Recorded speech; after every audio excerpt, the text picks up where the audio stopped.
निश्चितपणे मराठा आंदोलक आता आक्रमक झालेले आपण बघतोय। महिला रस्त्यावर बसलेले आहेत, काही महिलांना बाजूला केलेलं आहे। मात्र निश्चितपणे सकाळी मनोज जरांगे पाटील यांनी मुख्यमंत्र्यांना आवाहन केलं होतं की संध्याकाळपर्यंत तुम्ही निर्णय द्या, आरक्षण देणार की नाही देणार हे जाहीर करा। आजची संध्याकाळपर्यंतची डेडलाईन त्यांनी मुख्यमंत्र्यांना दिली होती पत्रकार परिषद देऊन। मात्र अद्याप सरकारच्या वतीने मनोज जरांगे पाटील असेल किंवा कुठल्याही पद्धतीचा संवाद केला नाही किंवा काही बोलणी झाली नाही। त्यामुळे आज काही संतप्त उपोषण करते आणि महिला कार्यकर्ते या ठिकाणी आलेले आहेत आणि त्यांनी रस्ता रोखण्याचा प्रयत्न केलेला आहे। आपण काही महिलांशी संवाद साधूया। ताई, तुमची तब्येत बरोबर नाहीये, तुम्ही उपोषण केले, मी 4 दिवस झालं उपोषण केले। मी फक्त अजून पण जेवण मी केलेलं नाही, फक्त मी सलाईन घेतले, पाणी घेते। असं बी त्यांच्या पुढे बसून मरायच लागलोय आम्ही, असं बी मरायला लागलो तसं बी मरायला लागलोय। जगण्याला अर्थच राहिला नाही ना। ही सरकार मराठ्यांवर अन्यायच करत आले, या सरकारला दगडाचं काळीच आहे। आतापर्यंत हे सरकार माणूस म्हणून जर मराठ्यांकडे बघितलं असतं तर मराठ्यांना आमच्या हक्काचं आरक्षण दिलं असतं। आम्ही आमच्या हक्काचं आरक्षण मागतोय, आम्ही भीक नाही मागत।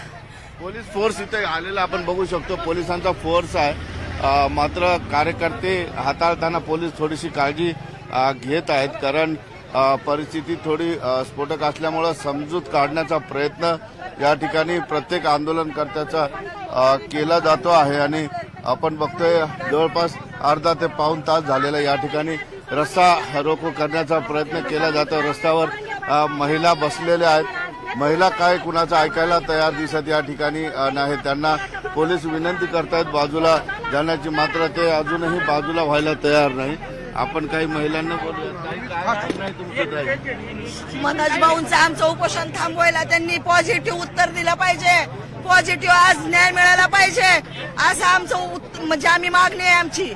मनोज जरांगे पाटील यांना सरकारने संपर्क केला पाहिजे आणि काय ते मेसेज पाठवला पाहिजे अशा पद्धतीची मागणी इथं आहे। 2 महिला रस्त्यावर आहेत। सगळा या ठिकाणी जवळपास अर्धा तासापासून हा गोंधळ सुरू आहे, कार्यकर्ते सुद्धा वाढायला सुरुवात झालेली आहे।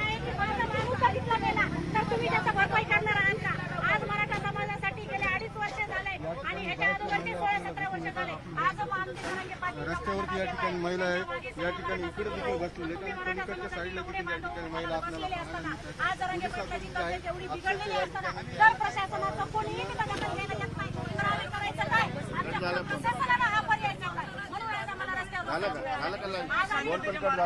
शांततेच्या मार्गाने केलंय, पण आज त्यांच्या जीवावर आलंय ते, आज त्यांच्या जीवावर आलंय। घरदार सोडून त्यांना 2.5 वर्ष झालंय तो माणूस त्याच्या मुलाबाळाकडे बघत नाही, आमच्या लेकरांकडे।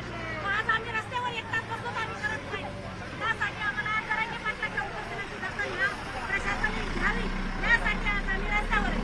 आणि आज ही जर दखल नाही घेतली तर याच्यापेक्षा तीव्र आंदोलन यापुढे सगळ्या प्रत्येक रस्त्यावर होईल। आज इथं दिसतोय आम्ही तुम्हाला, कुठे सगळे रस्ते बंद झालेले दिसतात। त्यासाठी आजच्या दिवसामध्ये महिला आंदोलक आहेत आणि त्या खूप आक्रमक आहेत। धुळे-सोलापूर महामार्ग आहे, गेल्या 1.5 वर्षामध्ये हा सगळा महामार्ग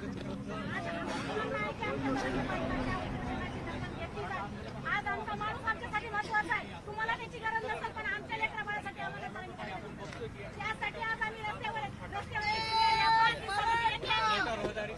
आज आलो नाही। आमच्या जरांगे दादाचा आम्हाला आदेश आहे की शांततेत होऊ द्या, पण पर्याय नाही। आज त्यांची हालत बघून आमच्या डोळ्यातून पाणी कमी होत नाही। आज आमच्या लेकराबाळासाठी तो माणूस स्वतःच्या जीवाची बाजी लावतोय, मग आम्ही इथं रस्त्यावर बसतो तर काय हरकत आहे? एखादी गाडी जाऊ द्या म्हणावं प्रशासनाला, आमच्या अंगावर आमची हरकत नाही, पण आम्हाला तो आमचा संघर्ष एवढा जिवंत राहायला पाहिजे, हीच आमची मागणी आहे। आम्हाला बाकी काही नको।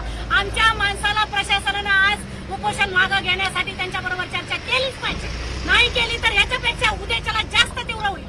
आज आम्ही हे जे गोडीत बोलतोय, आज प्रशासनाचं किंवा जरांगे दादाचं ऐकून आज आम्ही शांत राहू, पण उद्या आम्ही शांतता देणार नाही, ही आज इथं ठामपणाने बोलतोय आम्ही।